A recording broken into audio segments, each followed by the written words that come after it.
Welcome to this explainer. Look, if you're a runner, you already know the cycle. You're logging your miles, you're feeling absolutely great, and then out of nowhere, bam, a sharp pain in your knee, a throbbing in your shin, or maybe that awful stiff heel in the morning. Today, we're jumping right in. We're going to translate dense sports medicine into plain English so you can finally run pain-free.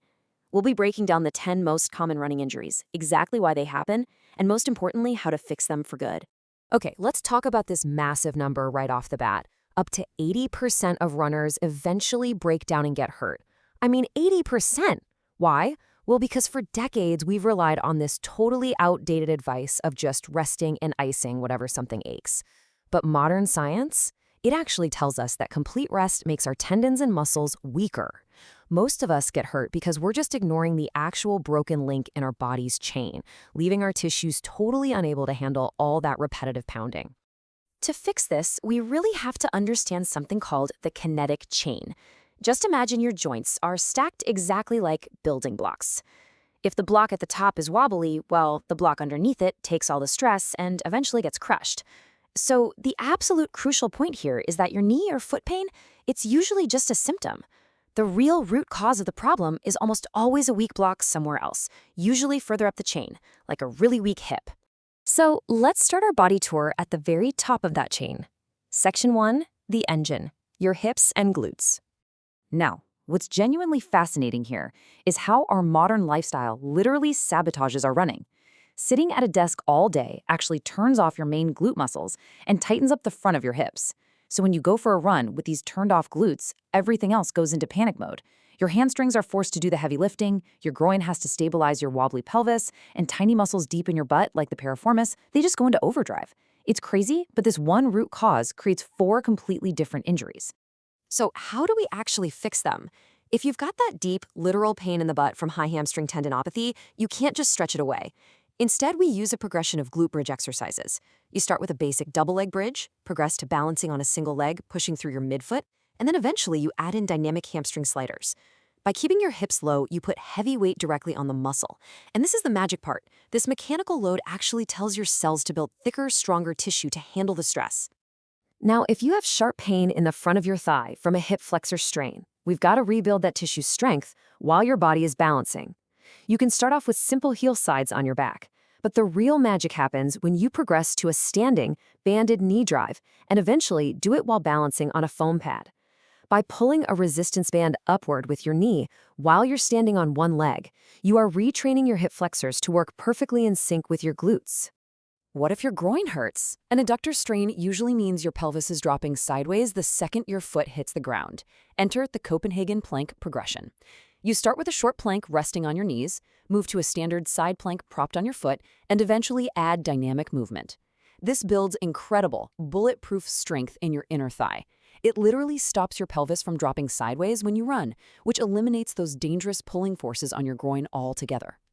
And to cure piriformis syndrome, you know that terrible pain that can shoot right down your leg, we use hip hinge exercises. Remember, the piriformis only gets angry because those big glute muscles are asleep. Start with a double leg hinge and work your way up to a standard single leg hinge, eventually adding weights for heavy Romanian deadlift. By hinging your torso forward, you heavily strengthen those massive glutes. Once the big guys are finally doing their job, that tiny piriformis muscle can just relax. Let's move down the kinetic chain to the most common victim of weak hips. Section 2, shock absorbers, the knees. This brilliantly illustrates that whole symptom versus cause framework we talked about. Your knee is essentially just a dumb hinge. Honestly, it only wants to bend forward and backward. But when your side hips are weak, your pelvis drops and your thigh bone painfully collapses inward on every single step. The knee just gets caught right in the middle of this twisting motion, and that's what leads to runner's knee or IT band syndrome. For runner's knee, that nagging pain right under your kneecap, you can start with a basic double leg wall sit to build up some strength. But a real game changer is the Spanish squat. You just loop a heavy resistance band directly behind your knees and tie it to something sturdy. Then lean back and squat. The band forcefully pulls your knee backward, which takes the pressure completely off the kneecap while heavily beefing up your quad muscles. Eventually, you can even add weights to this. If you have sharp pain on the outside of the knee from IT band syndrome, please stop foam rolling it. Seriously, you cannot stretch the IT band. Instead, you need to rebuild your lateral hip strength. Start on the floor with sideline clamshells, then progress to standing single-leg abductions where you kick your leg out against a band. To make it even harder, try balancing on a foam pad. This targets the exact glute muscles responsible for keeping your pelvis level. Level pelvis, straight knee, absolutely no friction. Continuing our downward tour, we hit section 3, the frame, shin injuries. This is where gravity really starts to multiply. Okay, let's dive into the big difference here, because shin pain usually means one of two things. Classic shin splints, those are typically caused by a weak foot arch that collapses and violently tugs on the shin bone with every single step. Tibial stress fractures, on the other hand, happen when the bone itself is actually cracking. Why? Because your calf muscles are just too weak to act as a proper shock absorber. To cure shin splints, we've got to stop that foot arch from collapsing. You can start with seated band inversions just to wake the muscle up, but my absolute favorite trick is the tennis ball heel up. Grab a tennis ball, place it right between your heels, and squeeze it hard while doing a calf raise. It perfectly targets a hidden muscle deep in your leg called the tibialis posterior, the exact muscle that holds up your arch. Once that's strong, you progress to a dynamic single-leg ballistic drop. Now, to protect your bones against stress fractures, you absolutely must do calf raises with a bent knee.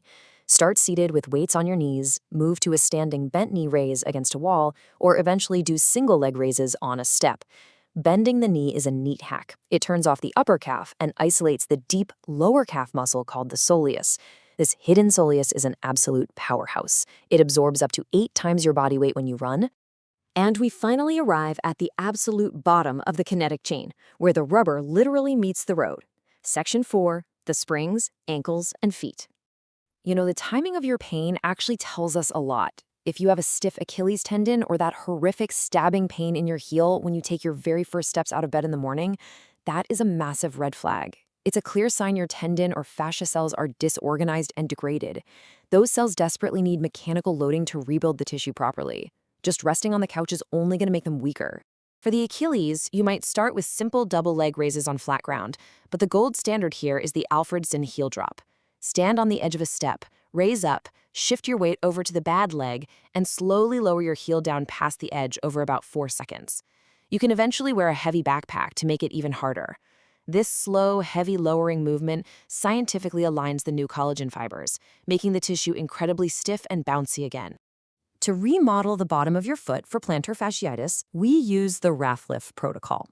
After you master basic double leg raises, simply put a rolled up towel right under your toes while standing on a step and perform a slow calf raise. You can do this on a single leg with a heavy backpack too. Bending your toes upward over the towel actually winds up the plantar fascia. It physically stretches it while the calf raise strengthens the tissue under heavy load. A total game changer. So, you've got your anatomy and you've got your exercises. This brings us to section 5, the golden rule of rehab, rethinking pain. We've all been taught that pain is entirely bad, right? But modern sports science tells us that a pain level of about a 2 out of 10 during your rehab exercises is actually a good thing. A mild level of discomfort means you are effectively stressing the tendon or the muscle just enough to trigger your body's cellular repair process, all without causing any actual damage. And this concept builds perfectly into the critical 24-hour pain rule. You can run or do your rehab exercises with mild discomfort, again, up to a 2 out of 10, but that pain must reset completely to 0 by the very next morning. As long as your symptoms vanish within 24 hours, your body is safely adapting to the load and growing stronger. If it still hurts the next morning, you simply pushed a little too hard and just need to back off. The big takeaway from this explainer is that total rest is a trap. It just keeps you weak. Instead, find your root cause, embrace a little bit of good pain, and load that tissue. So the next time your knee aches, I have to ask, are you going to reach for an S-pack, or are you finally going to rebuild your spring? Keep learning, keep moving, and we'll catch you on the next explainer.